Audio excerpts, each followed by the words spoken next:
Hey listeners, did you know that Yogi Triathlete offers endurance coaching for body and mind? We offer personalized training plans for endurance sports, wellness and mindset, nutrition and recovery guidance, and race preparation and strategy, all within the supportive community of Team Yogi Triathlete. So if you're ready to conquer your fitness goals and push your limits, our endurance coaches are ready to guide you on the journey to peak performance. Go to yogitriathlete.com today to set up your free 30-minute discovery call and embrace a future of strength, stamina, and achievement. Your goals, our experience, the perfect match for unstoppable success. One of the things about lifestyle medicine that we often don't really get a chance to touch on in our visits, one of the tenets is stress, right? But everything we've talked about can help with stress, right? The pranayama can help with stress. Yoga can help with stress. Resonance breathing can help with stress. The foods that you eat can help lower inflammation in your system, can help lower your stress levels. Going for a walk, going for a run, going for a bike ride, going for a swim, doing something athletic can help with stress. Especially in the current times that we're in the United States, everybody is just like right on the precipice of just being out of control. So bring it back down a notch, right? Maybe put your social media down and connect with a person face to face. Go for that walk. Sign up to do something with someone to encourage yourself to keep moving. So you've got a connection, but that can help lower your stress, right? Because now you're connected to somebody. That's what I would encourage.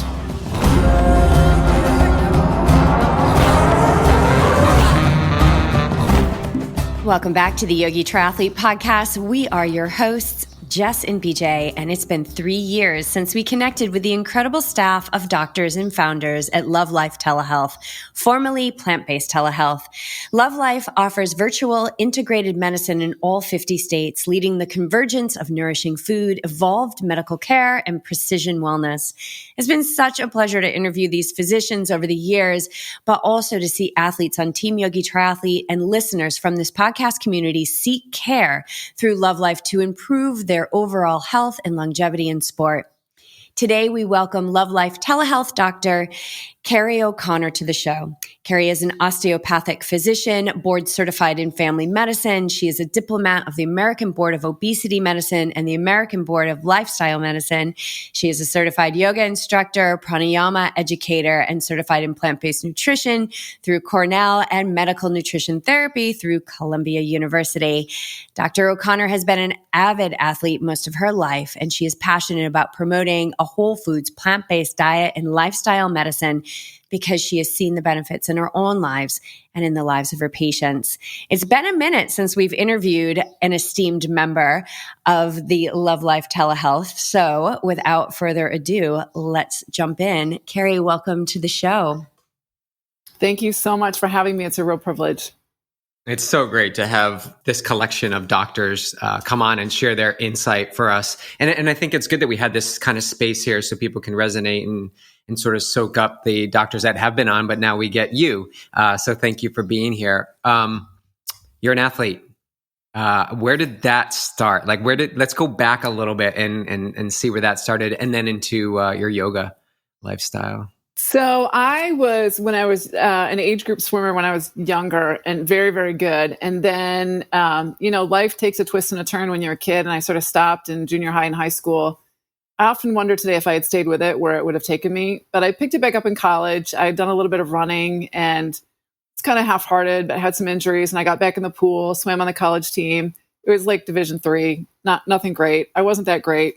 But every time in my life that I've kind of gotten injured, I've always gone back to the pool and I've always gone back to what I've inherently known. Like I was an equestrian for a while and, gymnast when I was younger and ballet, so I was always involved in something physical, something very, very athletic. But a couple of things really stuck with me and it was running and swimming. And in med school, I got back in the pool and started swimming. I swam the leg of a triathlon for a team, actually happened to be, I think, the Missouri National Guard. And I just kind of continued with the swimming. During residency, fell away a little bit, but I was doing some more running and training. And then when I got out of residency, I went to work. Didn't have a lot of time for working out, but I just was gravitated back to the pool again and sort of through a convoluted series of events, ended up 2 years after residency joining the Army. And this is really where my athletic prowess and ability really matured. My first duty station was in San Antonio, Texas, and encountered a gentleman named Sean Dassey who had done some work with the NFL and the NBA and really taught me about functional training. So at this point, I wasn't really back in the pool, but had done quite a bit of functional training with him, running, weight training. And then I was deployed when I was in the military, came back and actually ended up in Germany, which was sort of the next fortuitous thing in terms of athletics. And I ended up being trained by two people who are just fantastic. One works with the Bundesliga, which is the national soccer league, or football league in Germany, Andreas Schumacher, and really learned about just fantastic training that they do with some of the soccer players. And I was able to participate in some of that. But then another gentleman named Stefan Loof, LOEW. And if you look him up, he participated in Kona 6 times in the 1990s. And runs a lifestyle run, bike, and swim triathlon training in Germany, in Bavaria. So I was with him for about 2.5 years and really taught me how to mature into what it meant to train.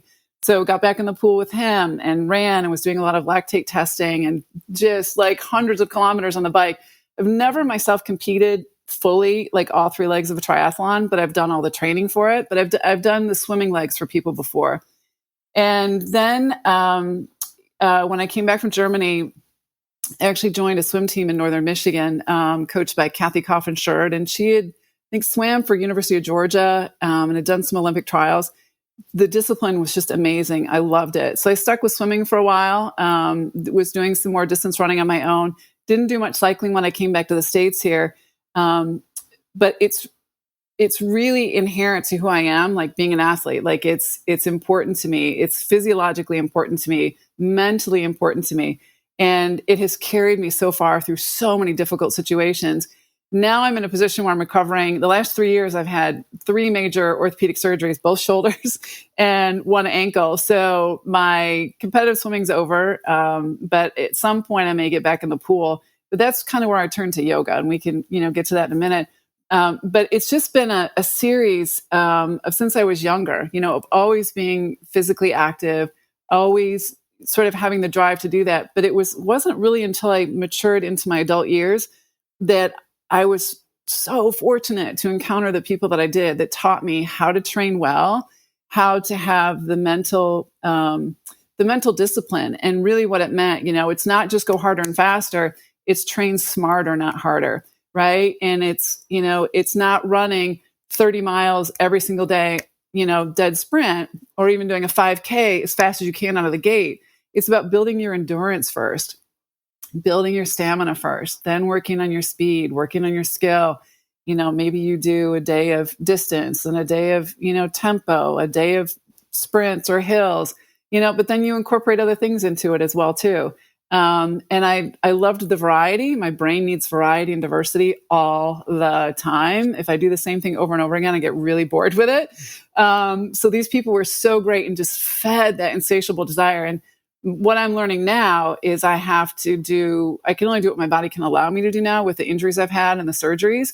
But I haven't been still very long, and I don't do well with being still.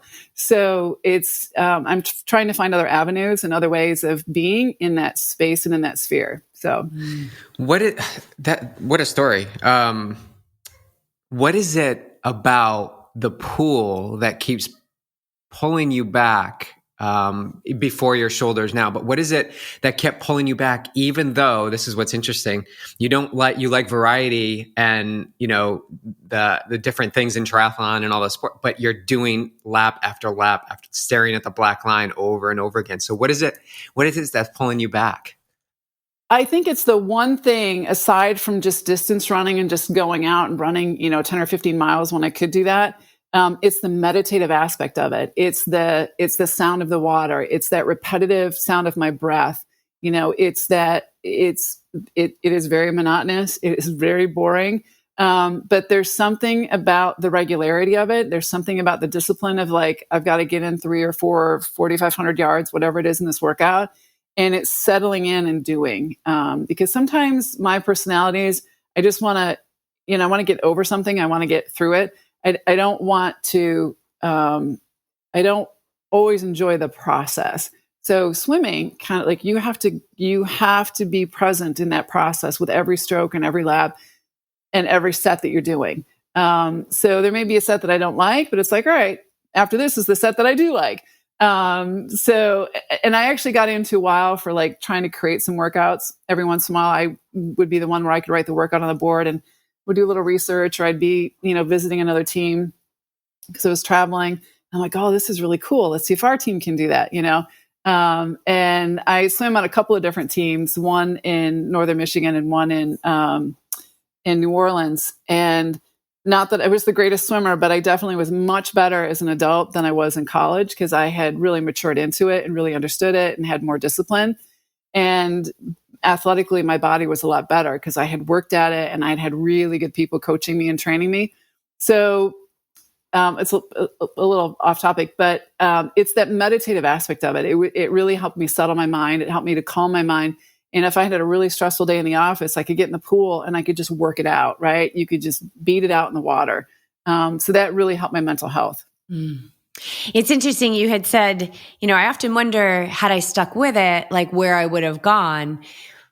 But we'll never know how that story plays out, but we do know because you stepped away from it, you were actually able to step into some pretty great potential in your adult years. And we've seen so many swimmers, whether they've been on this podcast or they've come to the team to start training for a triathlon, that are just so burnt out from all the swimming through high school. I mean, I've even worked with some high school swimmers who are like, I don't think I'm even going to swim in college, even though they have this incredible talent, because they're so burnt out from being in the pool. So, we can look back, but we'll never really know that story or how it afforded you to step into, your adulthood potential as an athlete, and then meeting all these incredible people who taught you these fundamentals and these keys to training.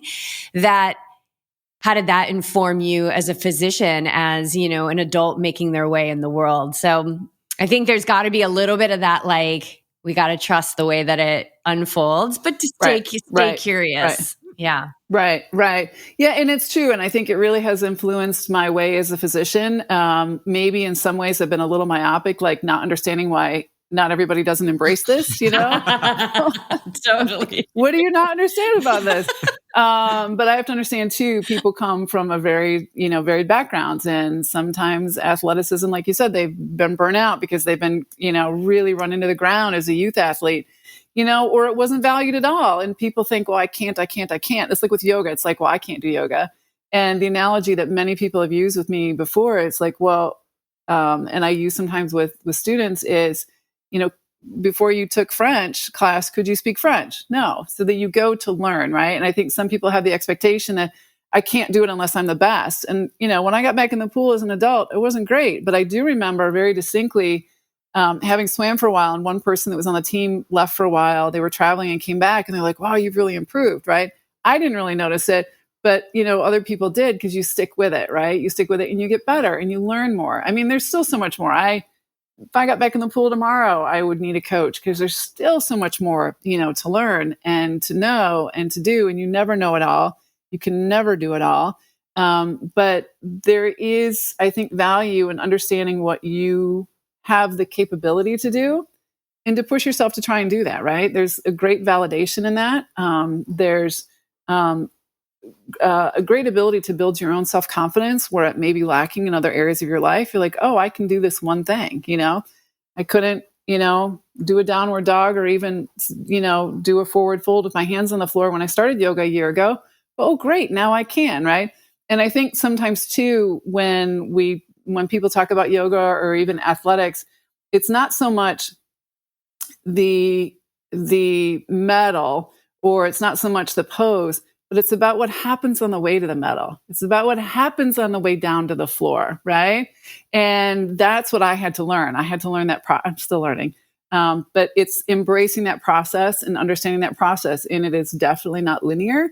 And there's going to be great days and there's going to be challenging days, but that's life, right? It really mirrors and reflects life. And I just think it's a great outlet and can do so much for people in so many areas. Just working with what you have. And whether it's, you become a walker or a runner or a ballet dancer, like you don't have to swim, bike, and run, although they're great and I love them. There are so many ways to really find what you can do, and like we all know, the best form of exercise is the one that you're going to do, the thing that's going to keep you interested. So yeah, you can't force I love that. Like the one that you're going to do, you're going to gravitate to what you practice. If you don't want to do yoga, don't do yoga. Like don't do it. Like right. Go out and go swimming. And I love that you had this lifestyle experience with swimming, biking, and running in Germany, because it wasn't for a race. Most people come to us and they want to train to get to a race. You were training as a lifestyle, and that's what we're trying to really embrace ourselves. And if we don't get that race at the end, it's okay. It's okay. What did we experience along the way? And I love that you just set it up as that was it. There was no race. It's just, this is the lifestyle. Right. So funny story. When I ran my first 10K, I was training with the gentleman Sean Dassey in San Antonio, and I was like, I'm going to run this 10K. This would be great. It's about 6 miles. I'm like, I can do this. And I started out and I was following all the signs and everything was great. And halfway through, I was like, oh, I'm almost done. And then I realized I was literally only halfway through. I was like, what? I have to do another 3 miles, And that's where it's like the egg started to crack open. And I'm like, oh, there's more to this than just, put your shoes on and go. So that's really where I started to develop it. And then when I moved to Germany, I realized athleticism is part of their culture. I mean, the middle of winter, you see people of all age groups out walking or hiking or running, people running at night with headlamps on. I mean, it was totally foreign to me to have an entire culture embrace this. So that's really where the lifestyle, what took root in Texas with Sean really began to flourish when I was in Germany. So yeah, it's a beautiful lifestyle.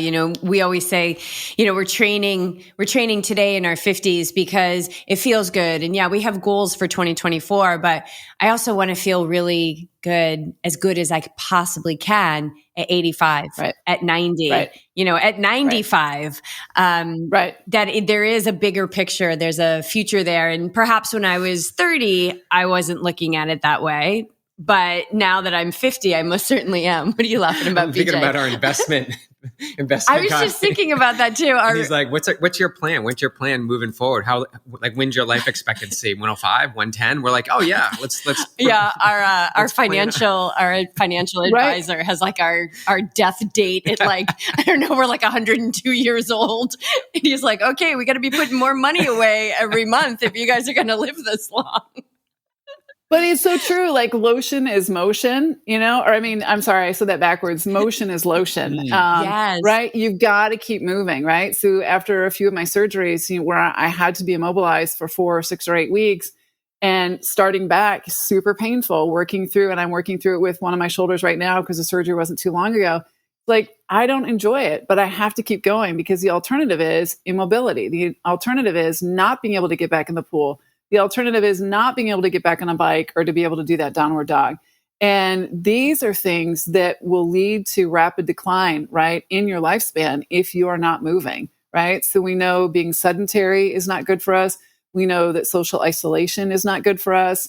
So those two things, if you get moving and you get moving with someone, those two things can help extend your lifespan, right? So you're engaged, right? You're creating even if it's a tiny little pod of 1 or 2 other people, there's that in and of itself is going to help extend your lifespan. There's a woman that lives near me. She's 80 and she belongs to the local hiking club, and she's hiked over 19,000 miles. So she does 5-6 mile walks all the time. And so that's kind of how I rehabbed my ankle, was I started walking with her. She's in incredible shape, right? And she's determined that every day she's going to get out there and do some mileage, right? And there's the goals. And she's been doing it, I think, since the 1980s or 1990s. She joined this hiking club where I live locally. It's an amazing club, and these people are in really good shape. So it's nice to see her doing that, her commitment, the club's commitment, and how they're working to preserve their health, right? To preserve the health in their older years. And it starts now. Whatever age you start at, it's great, but just don't stop once you start. And if you start something and you're like, well, that's not for me, find something else. There's just a variety of things you can do. We have to keep moving. It's so important. Our bodies are meant to be in motion. They're not meant to be static. They're not meant to be still. Oh, that's such an important message, because we were actually talking to one of our athletes the other night on the phone, and she said, there's some people who, they have a race and they train for the race, and then they're done. They're just on the couch. And she's like, but that's not me. Like, I don't even have a race on the calendar, but I'm still training like I would be training, for a half Ironman or an Ironman. And it's that lifestyle. And I don't think people quite comprehend how detrimental that start-stop is, and that stop of dropping all the momentum that it's, and I think, we see it probably a little more here at Yogi Triathlete because we are more, we're holistic. It's about the lifestyle. It's about the race, and it's about getting faster paces and PRing and all that great stuff, but it's about the lifestyle. So it was a really beautiful testament to that, in 2020, when I would say 97% of the athletes stayed on the team and kept training because they understood, to stop this momentum, even though there's no races, it didn't register with them. It was like, of course, if anything, we want to be more healthy than ever. Right. You want to, because there's a great unknown out there, but you want to continue the momentum so that when, that starting line appears again, you're ready to go, Yes. So, yeah. And I think it's good for our self-esteem. I think it's good. So many people live in so many adverse and difficult situations. If you can find something within yourself to help build up your own self-esteem, right? To help validate yourself. So that when you look in the mirror, you can be like, well, maybe work's not great, or maybe my relationship with my family's not great, but I did this thing. Nobody else knows about it, but I did this thing, right? I improved my 10K time by 3 minutes or whatever, or I improved my swim time by, 15 seconds or 30 seconds, or I improved, my, the miles that I can get, on the bike. I was able to ride an extra hour, and, I didn't collapse. It wasn't the end of the story. It's what I did. Maybe nobody else knows about it. Maybe you just went out and did your own run, but it's something that you did, that you accomplished, and that should be celebrated. Yeah. It's really what we're talking about here is we're really talking about your medicine that you practice and that you teach is lifestyle medicine. It's not just one thing, it's the workout that leads to a higher level of self-esteem, which leads to, better good feeling chemicals being released from the brain and better mental health. It's this whole lifestyle piece. But before we dive into some of the medicine, I am curious to know how yoga walked into your life. Oh, that's a great story. So I was doing a lot of Pilates at one time. And when I moved, I had lived in Germany twice. And when I moved back, I was at the local gym. Both times I was affiliated with the military, and both times I never lived on base. I always lived on what they call in the economy, or lived amongst the locals. And that was so important for me to have that culture and that experience. So the gym I joined there, they had yoga, and I was like, well, I'm not doing Pilates right now, so I'll try some yoga. And I encountered this yoga instructor. Her name's Gianna. We're good friends now. I still take a yoga class from her once a week. It's all in German. And I've taken some yoga trips with them. And that's actually where I first learned yoga, was in German. So I just would look around and be like, maybe that's what this word means, And so that really kind of taught me the language.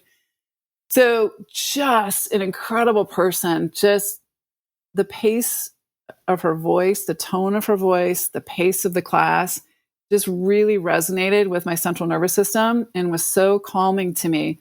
So I stayed with her in Germany there about a year and a half, continued a little bit when I came back to the States here. And then when I first came back to the States, I lived in New Orleans and found just a fantastic yoga studio and continued there. Ultimately, I didn't end up staying in New Orleans. So kind of when I left there, I lost a little bit of touch with yoga, stayed online with my teacher.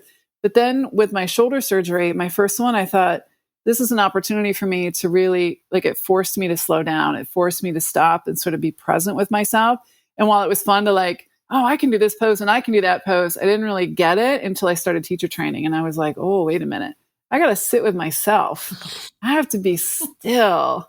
I have to like learn to be in my own skin and be comfortable with it. And so it was pretty challenging for me for a while. But I learned how to move my body through those injuries. I'm learning, and I'm in a more advanced training now that will finish up in May. And I'm even at a deeper level now understanding like, oh, that's probably a pose I'm never going to be able to do. And while it may be aspirational for some people, knowing that that's probably not in my wheelhouse, what can I do in preparation for that? Like, what can my body do where I can still understand the meditative aspect of yoga? And that's really what, like with hatha yoga, the positions really are positions of meditation, right? What can I do to slow down my own breath, to bring in the ujjayi breath, the resonance breath, that, you know, and what can I improve along the way, right? My mental health, my heart rate variability, my central nervous system, my parasympathetic nervous system, my vagal tone, you know, all of that to really help me be calmer throughout the day, make better decisions, interact with people better, better reaction time, maybe not being as reactive, you know, but just being present, and also understanding that I can't control everything, right? We feel like, oh, we got this, we can handle it. You know, some things you just have to learn to let go. So the yoga really has taught me to be present with myself, to be present in a situation, to not be in such a hurry to get through it, even though it may be uncomfortable. And then also, I think yoga helps you really learn how to interact with other people, because you really have to get into somebody's space, right? In these teacher training programs, you're working with somebody else's body. And that's something that the osteopathic profession has taught us from day one. It's like being in somebody else's personal space, figuring out how to do that. And oftentimes you can feel like maybe physically something's not right with that person, but also mentally. So it sort of gives you a door and a window to just be present and allow, if something comes up, like being present with that person, maybe helping them through it, maybe giving them an opportunity to present something that maybe they've not presented to somebody else. So I think it puts you in a unique position to be able to share multiple layers of a person that they may not show to somebody else, either being an osteopathic physician, you know, or being a yoga teacher. And they seem like unlikely parallels, but they're very closely related, very closely related. So I think now it's a natural extension where, you know, 20 years ago, I may not have thought that, but I do appreciate it. And I appreciate everyone I've encountered in that space. Yeah. You like most of us, we walk into that yoga studio and we want the workout. So you went from Pilates to yoga, which was, okay, I want to move the body. And that's quite normal. That's where we are. But there's, like you said, there's so many layers just to yoga. Like there's the breath and the presence and the mindfulness and the space opportunities and the thoughts that come in that say, when is this going to be over? I'm done. Like I got to go answer this phone call or check this email. And I just love the transformation that happens. And we see it too. And when we teach yoga, myself included, it's all about the physical at first. And then you move your way through yoga, whatever practice you experience. And then it's all about, I just want to find some space, some calm, some peace. Yeah. So that I can take this feeling that I'm feeling on this rectangle and bring it out into the world, because it makes me feel good. Right. And I think too, it's also about non-self-judgment, right? So the thing in yoga that sticks out to me that has always resonated with me is the yama of ahimsa, right? Non-harm. And so many times in the yoga mat, you know, we're like, oh, I got to keep up with the Joneses. Like, what's the person on that mat doing? Wow, she can do that. I'm going to do that too. And that's where we get into injury, right? That's where our pride and our ego get in the way. And we have to really like shut that down and, or maybe not shut it down, but confront it and go, what's that all about? You know, because it's not about what your neighbor's doing on the mat, but what you can do on the mat. And no 2 days are ever the same. You know, your down dog today is not going to be the same down dog as tomorrow, at least for me. And it's like, today it's not happening. Oh, tomorrow, maybe. yesterday, it was great. It just depends. There's so many things that come into play. But it's really letting go of that self-judgment, letting go of, I'm not as good as that person, or, oh, I'm better than that person. No, it's about what you're doing. And ultimately, it's if we can come into ourselves and figure out what we're doing and helping ourselves, we're ultimately going to be able to help others along the way. We're ultimately going to be able to serve others, because it's going to bring a healing to us. And when we have that, then we can help others heal. So that's probably one of the biggest lessons I've learned through yoga. Took a while, but I'm getting there. Yoga, and obviously we're big fans of combining yoga and athletics, right? Yes. There's no mystery there.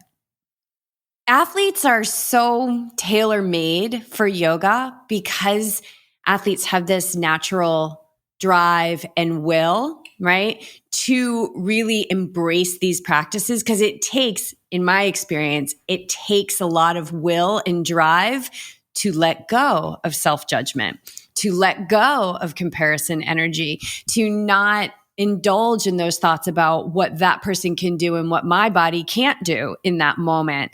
And it's so interesting. And I think the bigger picture of what I've experienced with yoga and athletics is that it takes the athlete, which is, somebody who's striving and has goals, and puts them on this little rectangle where competition is such a fruitless journey on the yoga mat. And, Right. Goals are there, but basically I find that it rounds us out. It gives us a new direction to direct that will, to direct our drive, to really step into what yoga is guiding us to, which is our potential. Right. And one of my yoga teachers along the way, I know, has really crystallized something for me, which really opened my mind to a lot of what yoga has to offer. Is so many people think, well, it's an idolatry, or it's a religion, or it's this or it's that. It's whatever your higher power is, right? It's coming into your ultimate higher self through your own higher power, right? Whatever that higher power is. And that to me was like, it just kind of broke things open for me on another level. It's like, right, of course, right? And for everyone, each one of us, no matter your spiritual or your religious upbringing, that means something different to all of us. And I don't have the right to impose my beliefs on you. And no one else standing at the front of the room has the right to impose their beliefs on me. But if on that rectangle, on that mat, if I can come into my better self through my own higher power, then the whole world is better, right? I'm better. The people around me are better. And again, it's about non-judgment. So I go back to that principle of ahimsa, right? So non-harm to others, non-self-harm. So yeah. And it starts with you. Like what you see in the world Right. is all through your lens. So you got to start working on you, or it's going to be a rough road. Right. Yeah. It's easy to point at somebody else and go, oh, they're not doing that right, but I know how to do that. But really, am I really doing it right? Yeah. It's very, very humbling. It's very humbling. Yeah, that's the word I was thinking about too. Like for athletes, that it actually brings us a quality of like meekness, of being humble, and I think that that's a really powerful quality to embrace. But it's subtle, and you don't necessarily understand that power until you are in a situation where you are humbled and you fall into acceptance of that. It's so powerful.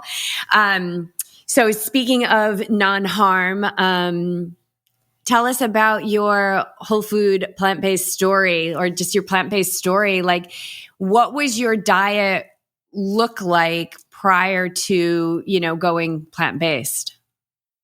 So I grew up standard American diet, and when I was swimming and, when I was younger, or even in college, it was, you're hungry, you eat Little Caesars pizza and a box of Dunkin' Donuts. It's like the whole box, it's not just one.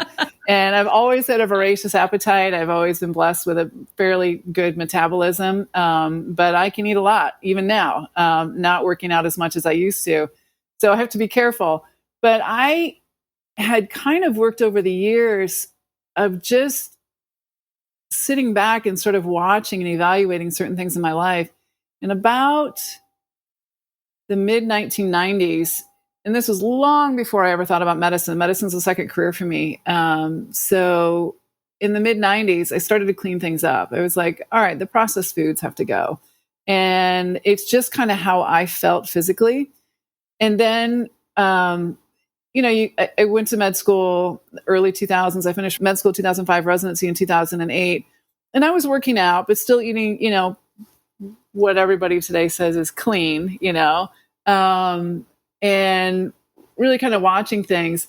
And I had moved to Germany in 2012 when I was the first year and a half in the military. I was deployed for part of that. Dining facilities, not great. I think they try, but not great. So limited options. And I started to pay attention more to the food, more to the weight of service members. I know that we use BMI. BMI is not great because some people are very muscular and athletic and have a high BMI. So it's not a great representation, but you can just look at somebody's body habitus and their body shape. So I started to pay more attention to that. And then, I had started to follow on my way to Iraq. I was reading, I think it was Born to Run, and it was the book on running and the Tara Mahara. And I was like, what is this about this plant-based eating? And at that time, I think Rich Roll was starting to percolate to the surface in my life. And I knew about Scott Jurek, and I literally in my head, I was like, these guys are crazy. I thought, they're out in crazy land. And it was in 2013. I remember being at a dinner and I was like, I'll never be plant-based. I thought people were crazy. But a month later, it was in August of 2013, I went by myself to a trip to Edinburgh, Scotland for a week. And I remember getting off the plane and I thought, well, if I'm going to be whole food plant-based, if I can do it here in a week in a country I've never been to, a city I've never been to, and it was just kind of an open-ended vacation. I didn't really have any plans. It was sort of like fly by the seat of my pants. I'm like, if I can do it here, I can do it anywhere. And I did it there and I never went back. So it was from that point. So I did it mostly to see if I could fuel myself as an athlete on a whole food plant-based diet. And I found that I could. My mental health was better. I felt better. About 8 months later, my cholesterol was fine. I say quote unquote, according to like the current standard, in traditional medicine. But about 8 months later, my cholesterol numbers had just dropped. To where the levels should be to prevent and reverse heart disease that we know today. And then I began my journey I did the T. Colin Campbell program. I got involved with Physicians Committee for Responsible Medicine, got involved with Columbia University, their nutrition program. And I just started to build from there. So 10 and a half years later, I've never gone back, but I've learned all the way. It wasn't an overnight thing. It's been 10 years I've taken online cooking classes because I didn't know how to cook. So it's been 10 years of developing and evolving and working with patients. And it was through myself, my own health, my own numbers. I had a patient in the fall of 2014 who had an A1C of 13.1 or 2. I forget the number, but agreed to go on a whole food plant-based diet for 90 days and did it and dropped his A1C to 5 in 90 days. So right then and there, I remember writing Neil Barnard at PCRM and I was like, Neil, this works. He's like, of course it works, So that was like my real big aha and confidence, like put that stake in the ground that this is what I want to do. This is what I want to be when I grow up. So then studied for the obesity boards, the lifestyle boards. And since I've been with, plant-based telehealth, now Love.Life Telehealth, I've learned so much more and I've had a chance to implement it and practice it with more and more patients. And it's really the way to be. It is the lifestyle, right? And not everybody's willing to go 100%, but if I can get them 90 to 95% of the way there, if we can I'm very foundational, very pragmatic with patients. Like, where are you right now? Where can we build from there, right? Instead of being, oh, how dare you? It's like, oh, okay, that's where you're at. Let's figure out how to get to where you want to go, right? And oftentimes, similar to yoga, they don't even know where they're at, right? They don't know where they're at on the mat. So I have to bring them back to we have to slow down. You have to listen. Where are you now? And you have to know where you are at now to get to where you want to go. Because they're like, well, I want to be here. Well, how are you going to get there? You got to know where you're starting from. So I look back over those last 10 and a half years and sort of that dare that I took and how it has just enriched my life so much. And hopefully, I pass on some of that inspiration to patients. Sometimes I think I can get a little bit overzealous, because I'm so passionate about it. But it really does change lives. And you don't need super fancy stuff to do it. You just need to start, and you need to, just like training for a triathlon, the biggest thing is you have to show up and you have to be consistent. You have to be consistent. And it may be 2 steps forward, 3 steps back, but as long as you're still marching forward, there's going to be setbacks. You just keep going, right? And if you fall off and, you're like, I can't do this and I'm a failure because whatever, I try and encourage patients not to have those thoughts. It's like, we're human, right? We have desires, we have tastes, we have cravings. Okay, so you ate whatever yesterday. Today's a new day. Let's start over. And not too long ago, a couple years ago, I came across an acronym that's not attributed to me, to someone else, but FAIL just means first attempt in learning. Mm-hmm. And I love that. And I try and share that with as many patients as I can, right? Again, and going back to ahimsa, be kind to yourself, have some self-compassion in the process.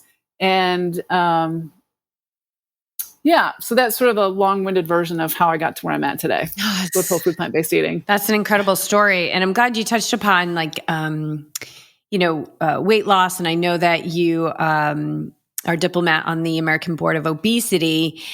And weight loss is, it's like a magnet, right? Like people, if they're not satisfied with their bodies, they're going to look for weight loss. And there's other ways of eating that will get them that short-term weight loss, carnivore diet, keto diet. And I'm wondering if you can explain a little bit about the mechanisms of eating that way, why, we are seeing weight loss, but then what are the long-term, what's really happening there? And it kind of, again, like zooming out to the bigger picture, like what is actually happening there? They're removing carbs and really diving into these animal products. What's going on there? So with the all carnivore, that's pretty interesting because you're not getting any fiber, right? So we know that lack of fiber is directly linked to colon cancer, right? And consumption of red meat is linked to colon cancer. So people who live in some countries within Africa, the continent of Africa, have really low to almost non-existent rates of colon cancer because of the amount of fiber they get in their diet every day, right? Carnivore diet is also devoid of phytonutrients, of some of the vitamins and minerals. And oftentimes there people say, well, I'm getting my B12. Well, the B12 doesn't come from the meat, right? It's from the bacteria. The bacteria produce the B12. And it has been shown in studies that people on a standard American diet are still deficient in B12. So I think the concern for, as a physician is, the lack of fiber and the risk of colon cancer. The other is what is happening to the endothelium in your vessels. Dr. Clapper's talked about this. Dr. Esselson has talked about this. Just the inflammation that's created in your vessels, right? So the linking to heart disease, high cholesterol, atherosclerosis, that would be a concern. And same with the ketogenic diets. Those extreme diets are really meant for people with refractory epilepsy. But their lives were shortened, right? They died early deaths because their diets were 96% fat, which we know is not compatible with heart health. It helped their seizures, but there were some other untoward effects in terms of health and outcome. So these modified ketogenic diets people can lose weight. You can lower your A1C. But 2 years out, there's not a lot of good statistical data because there's lean body mass loss, which you don't have with a whole food plant-based diet. A lot of the weight loss initially is water weight loss because we know carbohydrates hold water, right? It's a carbon, a hydrogen, and an oxygen, right? So it's a carbon with a water molecule. It's a hydrated carbon. And so people on the ketogenic diet are losing, water weight. They're also losing lean body mass. And the higher fat portions also are contributing to higher cholesterol, right? So affecting heart disease. But it's also creating a state of insulin resistance, meaning when you go to eat carbohydrates again, your body does not know how to process them. And a lot of people say, well, I eliminate carbs. Well, anything that's not meat really is a carbohydrate. So your apple's a carbohydrate, right? Your lettuce is a carbohydrate. Your and people develop these, for lack of a better word, just these fears or these like weird isms about foods. Like somebody out there that's super flashy on the internet's like, oh, lectins. If you cook the beans, there's no lectins, right? So you're going to get your fiber, you're going to get your protein, you're going to get a stabilization of your blood sugar, you're going to get a lowering of your cholesterol, right? So these plant-based diets offer so much more that you can get without the untoward side effects, right? So you're going to maintain your body weight, and you can lose weight.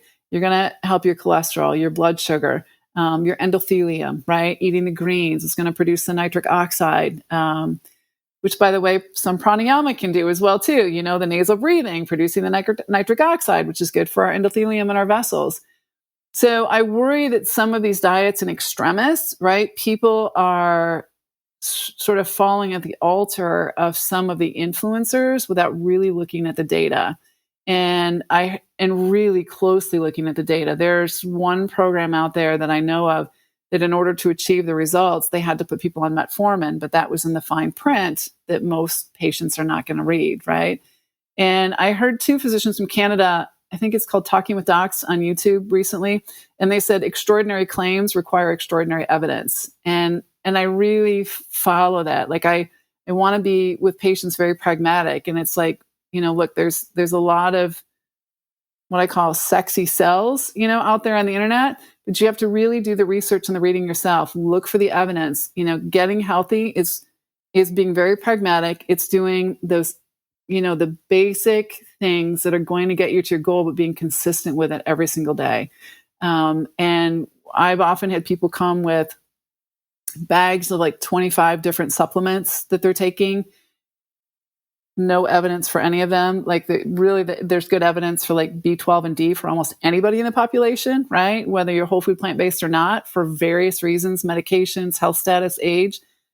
So when people go into these different forms of extremis, I worry because oftentimes the path they've chosen to follow is going to cause more harm, but they don't see that at the very beginning, right? They don't see that.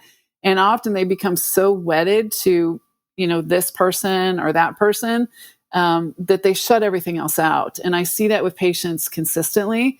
And it's very tricky because I can say, well, I'm happy to help however I can support you on this path, but please be aware that these are the things about this program that are not supporting your current cardiometabolic health. And we're trying to get your cardiometabolic health over here. But it's a very difficult message. And oftentimes it can be tricky because you've sort of insulted their guru, so to speak. And it's really tough. It's really tough. So I try and be very gentle. I try and be very pragmatic. And sometimes, you do the best you can, but every person has a right to self-determination. My job is to try and help them and guide them. And if I can, great. But ultimately, if they choose a path that's destructive, hopefully they figure it out sooner rather than later. But some of those extreme claims and some of those extreme diets, like keto and paleo and all this other, really can, for certain people, be very detrimental towards their health on many levels. I hope that answers your question a little bit. Absolutely. Is part of the consistency, because you mentioned that a few times, and it's something we believe in as well, this consistency is part of that, like with the intelligence of our gut biome to sort of gravitate to the things that we're putting in our mouth. So if I'm eating a lot of ice cream, I'm going to really crave ice cream. And if I shift over to plants, at first, it's probably going to be a challenge because you're not going to like the taste. Let's just say somebody hasn't eaten a lot of plants in their life for a while, and then they start introducing it and they don't like the taste of it. Isn't the consistency or part of that to help build the gut that actually says, okay, well, now I'm starting to crave this stuff. I'm starting to crave broccoli, I'm starting to crave kale, but you just need to give it enough time. Is that part of it? Yeah, that's part of it. And also your taste buds change, right? So your taste buds change, every few weeks, you're going to get a turnover. Your taste buds will change. Your gut microbiome will definitely change, which is why I'm a proponent. There's people like, the tiny steps, There's people like, incremental changes. I'm sort of an all-in, black or white, cold turkey, just do it and get it over with. Because then you're less likely to have those cravings, right? Mm-hmm. The first few days may be awful, and we've all gone through that. Like I personally have a terrible sweet tooth, like terrible. So if I make something that's even plant-based, like chickpea chocolate chip cookie dough, and I'm like, I'll put part in the freezer and part now, or I'll share part with someone. In 2 days, it's gone. Like I have no control over that stuff. So I can't have any of that stuff in the house. Like dates for a while for me, I was eating dates all the time. And then I realized I was eating so many dates, and I've never in my life had trouble with my triglyceride level, like ever. And I had it done a few months ago because I was eating a lot of dates, and it went up to 200. I was actually 205. I was like, that's not good. So I had to get rid of the dates, right? So now I'm doing a deep dive on like free sugars and dried fruits and why, so even moderation applies to that, right? There is no definition. Is moderation a half a cup? Is it 1 cup? Is it 1 donut out of a, Dunkin' Donuts box? Is it 6? Is it 12? Like what is, there's no real definition. So, so we as clinicians in this space, as physicians in the space, are affected by the stuff that our patients are affected by, right? We're not immune to this. So I do deep dives on myself once in a while, which I'm currently doing right now, which has been very interesting. So very, very interesting. So I'm like logging everything that I'm eating. I have a CGM that I'm wearing for 2 weeks and tracking my blood sugar because that gave me a scare after the triglycerides went up, right? So anyways, I got off track a little bit there. No, it's perfect. No, I love that. And I so appreciate your transparency, that, just because you're sitting on, that side of the screen and you've got a patient on the other side of the screen doesn't mean like that you're perfect and that, your triglycerides might not shoot through the roof because you've eaten too many dates. Right. I really appreciate that transparency very much so. I wanted to ask, this hour has been flying by, which is so beautiful. And I expected that it would. Pranayama, breath. I was wondering if you could share maybe a little bit about what makes you passionate about the breath and maybe like your favorite exercise right now. So my initial first teacher training for yoga was a couple of years ago, and there were some deficiencies in the program. And I think the thing that concerned me the most was about the breath work. And I didn't really understand that there was breath work and there was pranayama, being two totally different things. Although pranayama involves some breath work, pranayama, as you know, is more, it's learning to increase the prana, the energy, the life force through restricting the breath, right? And then there's just breath work and learning how to breathe properly, like abdominal breathing versus chest breathing, which a lot of people do. So I got involved with Yoga Education Collective, which is through Eddie Stern and Robert Moses, which is amazing. And I took some pranayama classes. And at first, again, it forced me to like sit and be with myself. And what do you mean I have to put my hands on my belly and learn to breathe, right? That was so foreign. And wow, did it really expand my mind to the possibilities of how just belly breathing can calm my central nervous system, how it can really bring peace of mind. So honestly, resonance breathing, which is not technically pranayama, so it's working more with the heart rate variability, is probably the one I default to the most. But I think Nadi Shodhana is one of my favorite, like alternate nostril breathing is one of my favorite. And Kapalabhati, I like, Sitali or Sitkari, where you curl the tongue, the cooling one, the cooling practice. That's fun. That's just really interesting to me. It's really fun. And then the ones where you do some of the bandhas, right? Some of the breath work that requires like Mula Bandha and Uddiyana Bandha and Jalandhara Bandha, the different locks and the different holds for the energy levels. Those are really interesting to me too, because it requires a certain amount of like thinking involved. It's not just reflexive. It's like, oh, I have to, combine my mind and my body at the same time. So those are good. But my default is really resonance breathing because it's very simple. Anyone can do it. So it's like an inhale of 5, an exhale of 7. You want that exhale to be about 2 seconds longer. That's probably the one that I do most consistently with patients if I'm doing that with them. But I will go to Nadi Shodhana sometimes too, because it's just fun, like trying to get people to figure out how to do that alternate nostril breathing. And, and I don't really, unless somebody's more advanced, I won't do any of the holds with them. But doing the holds as well too, and understanding how we can really control our breath and our thought process. And again, our vagus nerve, our parasympathetic nervous system through the pranayama, just really kind of blew my mind. And so I'm kind of addicted to it now. How has that, just a quick connection, how have you been in the pool since you've integrated a focus of breath work and then get back in the pool? And have you seen a difference in the way that you hold yourself, or is there more relaxing in that unfamiliar or familiar environment for you? But have you sensed a difference? So great question. I've not been back in the pool. I had my second shoulder surgery at the end of April in 2023. So I'm coming up on a year. And she said, because of what was going on, it would take probably about 2 years to get my full range of motion back. So she's not wrong. So I've not yet been back in the pool, but I had an inkling about 2 weeks ago. I said to somebody, I was like, oh, I want to get in the pool. I want to see what I can do. And for that very reason, I want to see if I can apply this breath work in the pool. Even though I may not have full range of motion of my arm, like what can I do? And how can the breath work that I've done help me in the pool? So it's on my to-do list. I don't know when I will get there because I'm very after 2 shoulder surgeries, there's a certain amount of fear in my brain that, I'm like, I just want to be really careful.